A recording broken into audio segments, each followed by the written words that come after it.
ایک دن موسم بہار کی خوبصورت صبح 4 وکیل اپنے گھوڑوں پر سوار ایک تہائی راستے پر جا رہے تھے۔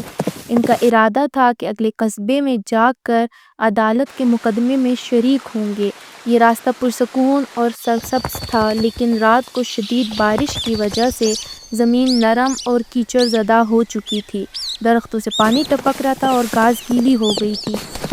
یہ چاروں وکیل، جو آپس میں دوست بھی تھے، ایک قطار میں چل رہے تھے کیونکہ راستہ کافی تنگ تھا اور دونوں اطراف میں کیچڑ کافی گہرا تھا۔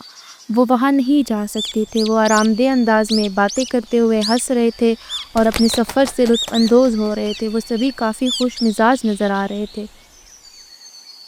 راستے میں چلتے چلتے وہ ایک چھوٹے درختوں کے جھنڈ سے گزرے۔ جب انہوں نے اوپر درختوں کی شاخوں میں اور نیچے گھاس میں عجیب سی آوازیں سنیں۔ اسٹیچ اسٹیچ، اوپر درختوں سے آواز آئی۔ چین چین چین چین، نیچے گھاس سے آواز آئی۔ پہلا وکیل، جس کا نام ڈیکسٹر تھا، حیرت سے پوچھا، یہ کیا معاملہ ہے؟ یہ کیسی آوازیں آ رہی ہیں اور یہ آوازیں آ کہاں سے رہی ہیں؟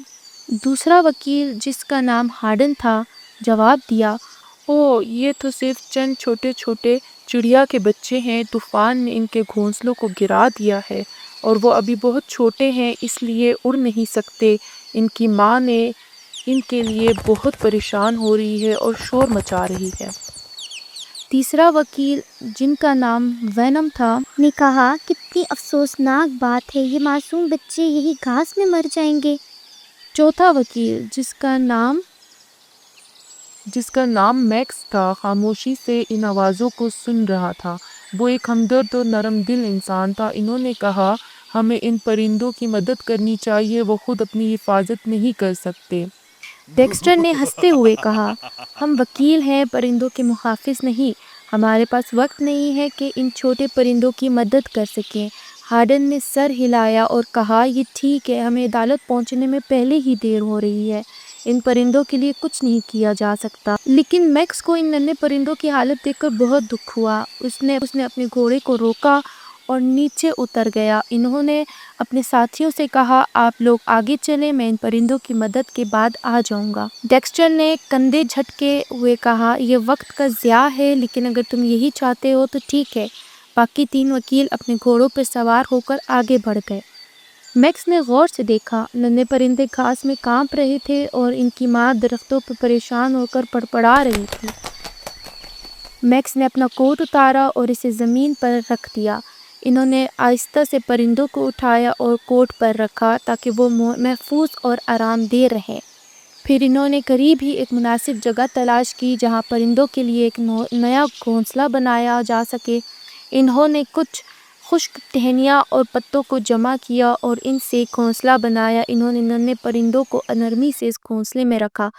ماں چڑیا کو دیکھ کر سکون ملا اور فوری طور پر اپنے بچوں کے پاس آ گئی۔ میکس نے اطمینان کا سانس لیا۔ میکس نے اپنے کپڑے جھاڑے، گھوڑے پر سوار ہوئے اور اپنے ساتھیوں کے پیچھے روانہ ہو گئے۔ جب وہ عدالت پہنچے تو مقدمہ ابھی شروع نہیں ہوا تھا۔ ان کے ساتھیوں نے مذاق اڑاتے ہوئے کہا، کیا تم نے اپنے پرندوں کو بچا لیا؟ میکس نے مسکرا کر کہا، ہاں، اور مجھے سکون ملا۔ ہم انسان ہیں اور دوسروں کی مدد کرنا ہم پر فرض ہے، چاہے وہ انسان ہو یا جانور۔ یہ کہانی ہمیں سبق سکھاتی ہے کہ ہمدردی اور رحم دل انسان کی سب سے بڑی خصوصیت ہے۔ کسی کی مدد کرنے سے ہماری روح کو سکون ملتا ہے اور دنیا میں اچھائی کا چراغ روشن رہتا ہے۔ میکس نے یہ ثابت کر دیا کہ چھوٹے عمل بھی بڑے دل کی نشانی ہے۔